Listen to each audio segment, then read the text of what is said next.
السلام علیکم۔ بسم اللہ الرحمن الرحیم۔ حضرت ایوب علیہ السلام بہت مشہور نبی ہیں جن پر بہت ساری آزمائشیں آئیں اور انہوں نے صبر کیا۔ حضرت ایوب علیہ السلام حضرت اسحاق علیہ السلام کی اولاد میں سے تھے۔ آپ کی والدہ حضرت لوط علیہ السلام کی نسل سے تھیں۔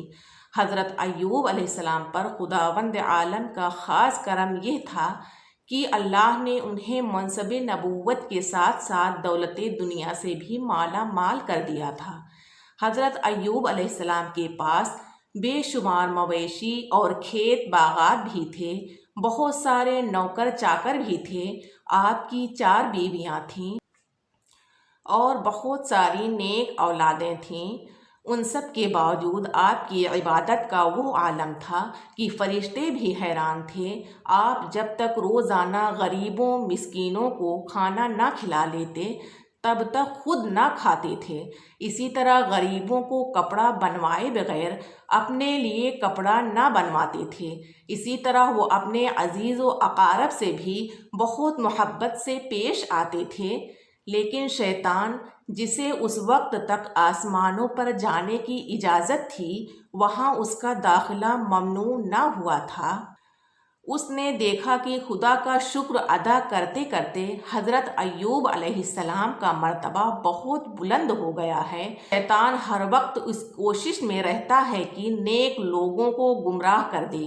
اس نے حضرت ایوب علیہ السلام کو بھی بھٹکانے کا ارادہ کیا اور اس نے اللہ تعالیٰ سے کہا کہ یہ تمام شکر گزاری جو ایوب علیہ السلام کرتے ہیں نا، وہ ان سب بے حساب نعمتوں کی وجہ سے ہے۔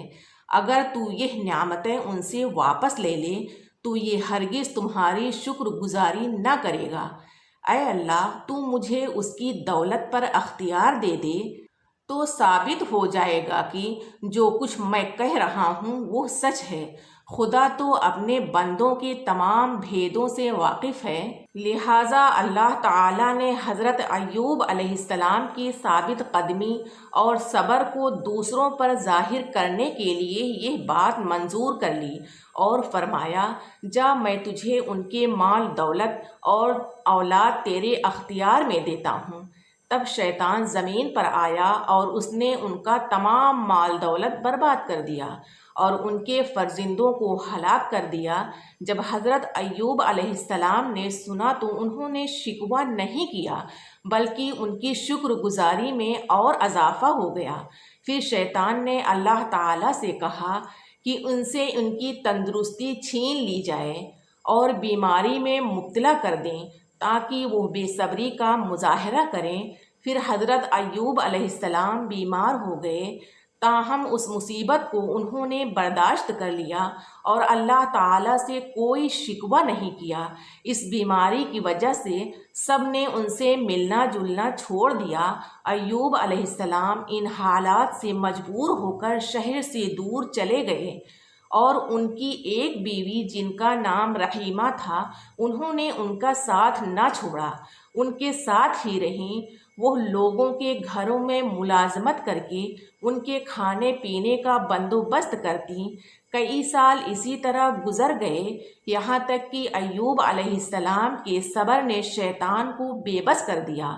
پھر شیطان نے اپنا آخری حربہ استعمال کیا اور بی بی رحیمہ کے پاس پہنچا اور بولا، تم یہ بھیڑ اپنے شوہر کے پاس لے جاؤ اور بولو کہ بغیر اللہ تعالیٰ کا نام لیے اسے ذبح کرے تاکہ وہ شفا پائے۔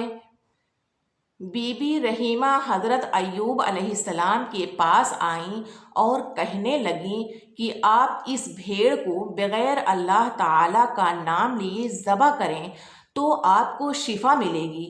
حضرت ایوب علیہ السلام نے کہا، کیا تمہارے پاس خدا کا دشمن شیطان آیا تھا اور تمہارے دل میں یہ وسوسہ ڈالا ہے جو تم کہہ رہی ہو؟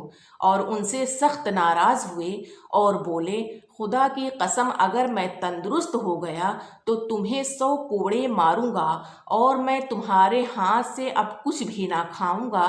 جب رحیمہ وہاں سے چلی گئیں تو حضرت ایوب علیہ السلام نے اللہ تعالیٰ سے کہا کہ اے اللہ، تنگ دستی اور سختی نے مجھے گھیر لیا ہے، مجھ پر رحم فرما۔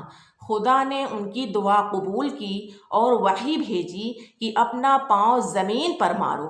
جب انہوں نے اپنا پاؤں زمین پر مارا تو ایک چشمہ ابل پڑا۔ انہوں نے غسل کیا تو فوراً ٹھیک ہو گئے۔ اس وقت ان کی بیوی آ گئیں اور انہیں نہ دیکھ کر پریشان ہو گئیں اور رونے لگیں۔ تب ایوب علیہ السلام نے کہا کہ آپ کس کو تلاش کر رہی ہیں؟ تو انہوں نے کہا، میرا بیمار شوہر یہیں پر تھا جو اب نظر نہیں آ رہا ہے۔ تب ایوب علیہ السلام نے کہا، میں ہی ایوب ہوں اور اللہ تعالیٰ نے مجھے ثابت قدم رکھا اور مجھ پر رحم کیا، وہ بہت رحیم ہے۔ اس وقت وحی آئی کہ تم نے جو قسم کھائی تھی اس کو اس طرح پورا کرو کہ 100 تنکے کا جھاڑو لے کر اپنی بیوی کے بدن پر آہستہ سے مارو تاکہ تمہاری قسم بھی پوری ہو جائے اور تمہاری خدمت گزار بیوی کو کوئی نقصان بھی نہ پہنچے، کیونکہ وہ پریشانی کے زمانے میں تمہاری وفادار رہی ہیں۔ پھر اللہ تعالیٰ نے ایوب علیہ السلام کو ان کی کھوئی ہوئی نعمتیں لوٹا دیں اور ان میں اضافہ بھی کر دیا۔ اس واقعے سے ہمیں یہ سبق ملتا ہے کہ پریشانی میں صبر کرنا چاہیے۔ یہ ایوب علیہ السلام کی سنت بھی ہے۔ اللہ تعالی ہم سب کو صبر کرنے کی توفیق عطا فرمائے، آمین۔